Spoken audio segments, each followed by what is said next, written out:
নবী রাহমাতুল লিল আলামিন বলছেন, বান্দা যখন সিজদায় যায় কপালটা তার মাটিতে লাগে না, রহমানের দরবারে গিয়ে লাগে।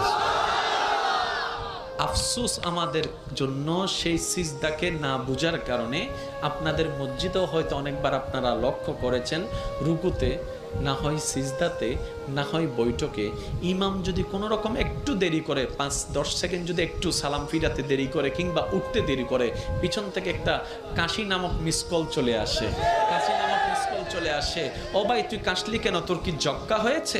বলে যে না, ঠান্ডা লেগেছে। না তো কাশলি কেন? বলে যে হুজুরকে একটু সিগন্যাল দিলাম। কিসের সিগন্যাল? বলে যে আমার 3 তাসবিহ শেষ হয়েছে। হুজুর আপনারটা শেষ হলে আপনি এবার তুলতে পারেন, আপনি এবার মাথাটা তুলতে পারেন, আপনি এবার মাথাটা তুলতে পারেন। হুজুর আমার তাশাহুদ শেষ হয়েছে, দরুদ শেষ হয়েছে, আপনার শেষ হলে আপনি এবার সালামটা ফিরাতে পারেন। কিরে ভাই, নামাজ তো মওলার সামনে দাঁড়ানোর একটা সুবর্ণ সুযোগের নাম, নামাজ তো গুনাহ মাফের একটা জারিয়ার নাম, নামাজ তো রবের রহমত পাওয়ার একটা জারিয়ার নাম।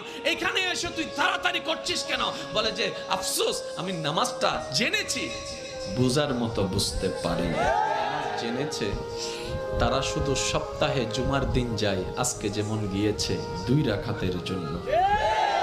আর যারা নামাজ বুঝতে পেরেছে তারা তো 5 ওয়াক্ত পড়ে পড়ে হাজার ব্যস্ততার মধ্যে রাতের ঘুমটাকে হারাম করে গভীর রাতে তাহাজ্জুদ নামাজে দাঁড়াইয়া যায়।